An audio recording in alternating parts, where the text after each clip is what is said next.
संभाजीनगरमध्ये मोठा पराभव नुकताच झालेला आहे. अपेक्षा खूप जास्त होती, मात्र खूपच कमी जागा मिळाल्या. काय सांगा? पराभव तर मान्य केला पाहिजे. कारण तशा पाहायला गेलं तर आम्हाला 6 आणि आम्ही प्राप्त केलेले आहे. बाकी आम्ही जवळपास 30 ठिकाणी दुसऱ्या नंबरवर, 35 ठिकाणी दुसऱ्या नंबरवर राहिलेलो आहे. प्रचार शिवसेनेनं अतिशय जोरात, कोणत्याही पक्षाचा नव्हता एवढा प्रचार जोरात झालेला. घरोघरी आम्ही पोहोचलेलो. उद्धवजींची सभासुद्धा विराट झालेली. परंतु शेवटच्या दिवशी धोधो अतिवृष्टी पैशाची या संभाजीनगरवर भारतीय जनता पार्टीच्या आकाशातून झाली. आणि मला वाटतं या धोधोतून बाकीच्या सगळ्याच पक्षांचं मताचं पीक भारतीय जनता पार्टीनं कापून नेलं हे स्पष्ट म्हणावं लागेल. कारण आमचंच नव्हे तर शिंदे गट जो आहे हे सुद्धा 11-12वर पोहोचलेले आहेत. फक्त काँग्रेस तर 1वर आहे. वंचित बहुजन आघाडी 4 जागा जिंकून आहे. एका वार्डाचं त्यांचं पॅनल आलेलं आहे. परंतु ज्या पद्धतीनं सत्ता आणि संपत्ती याचा प्रचंड वापर या महापालिकेच्या निवडणुकीत झाला.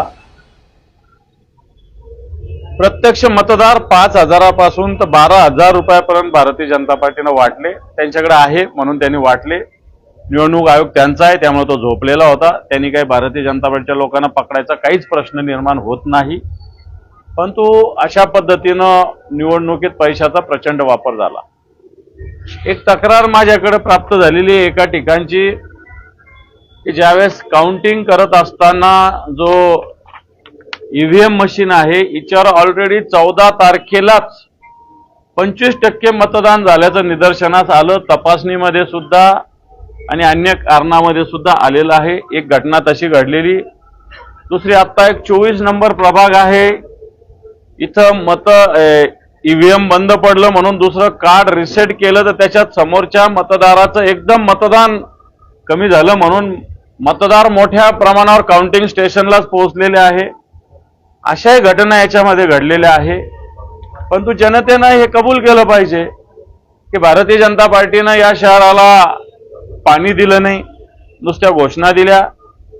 या शहराला 1000 कोटी रुपयाच्या कर्जाच्या खाईत लोटलं. तरी जनतेनं भारतीय जनता पार्टी चॉईस केलेली आहे. आम्ही हा आमचा पराभव मान्य करत आहोत. पण जनतेने भाजपला निवडून दिलं, काहीतरी जनतेच्या मनात असेल ना, की आता त्यांना दुष्काळ देत आहे. नाही असेल, असू शकतं जनतेच्या मनात. परंतु जे मागच्या काळातलं होतं ते मी सांगितलं तुम्हाला की या शहराला 9-9 दिवसाला पाणी मिळतं. मागच्या वर्षी 365 दिवसापैकी फक्त 44 दिवस पाणी मिळालेलं आहे. या शहरात कचऱ्यापासून तर सगळ्या एजन्सी गुजरातहून येतात. आणि या सगळ्या गोष्टी असताना जनतेनं पुन्हा एकदा भारतीय जनता पार्टी निवडलेली आहे. जनतेला असं वाटतं की 9 दिवसाच्या ऐवजी 10 दिवस झाले तरी पाण्याची तर काही हरकत नाही. खर्च 1000 कोटीचं कर्ज असेल तो 2000 कोटीचं झालं तरी काही हरकत नाही. जनतेनं असा विचार केला असेल तर जनतेला शुभेच्छा आहे. आम्ही कसं काय सोडू? आम्ही शिवसेना जनतेसाठी काम करणारी संघटना आहे. जनतेला वारंवार आम्ही मुळीच सोडणार नाही. कारण शेवटी झालेल्या मतदानाचं मोठं प्रमाण सुद्धा आम्हाला आहे, कारण सगळ्यात जास्त उमेदवार आमचे होते.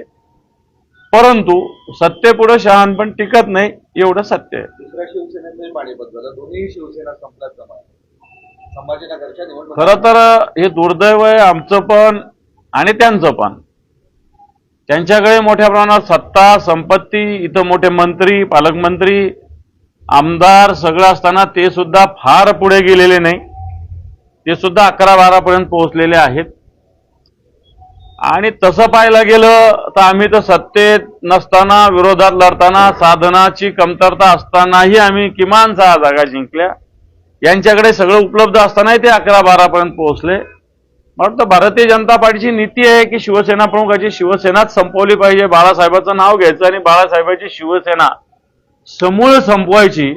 चला आम्हाला संपवलं काय द्यायला पाहिजे होतं, पण त्यांना सुद्धा समूळ नायनाट भारतीय जनता पार्टीनं केलेला आहे. मुंबईतही काही वेगळं चित्र नाही. ठाकरे ब्रँड पूर्णतः फ्लॉप असं म्हणता येणार नाही. मुंबईमध्ये 70च्या वर जागा उद्धवजी आणि राजसाहेबांच्या माध्यमातून जिंकलेल्या आहे. नाही, अनेक वर्ष होती मान्य केली पाहिजे. परंतु सगळं असूनही त्यावेळेस आमची मागच्या 84 संख्या होती. आता मागच्या काळात संघटना फुटली तुटली, आमदार गेले, खासदार गेले, सगळं गेलं, तरी 70 जागा जिंकलेल्या आम्ही. आमच्यातले नगरसेवक अर्ध्याच्यावर शिंदे गटात गेले होते, कोणी भाजपमध्ये गेले होते.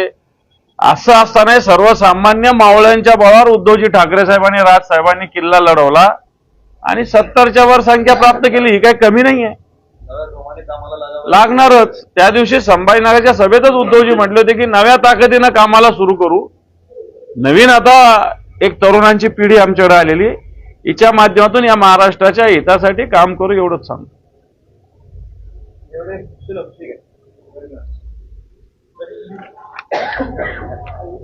हिंदी में क्या बोलूं अभी? बाजू पूछो ना, मैं बोलता 1 मिनट में बोलता रहो. 1 मिनटात बोलतो. क्या कहेंगे इसमें जो नतीजा आज आया है संभाजीनगर? एक हिंदी में गीत है, बाप बड़ा ना भैया सब में बड़ा रुपया. मैं समझता हूं ये रुपया ने पूरी कमाल कर दी है और बड़े पैमाने पे हर जगह भारतीय जनता पार्टी चुन के आई है. जो जनता के प्रश्न है, जो भारतीय जनता पार्टी ने खड़े किए हैं, मिटाए नहीं है, उसके लिए कोई सुझाव नहीं दिया है, वही भारतीय जनता पार्टी को जनता ने चुन के दिया है. मैं समझता हूं भारतीय जनता पार्टी ने सत्ता और संपत्ति का बड़ा प्रदर्शन किया है, उसके माध्यम से यह सत्ता प्राप्त की है. Thank you.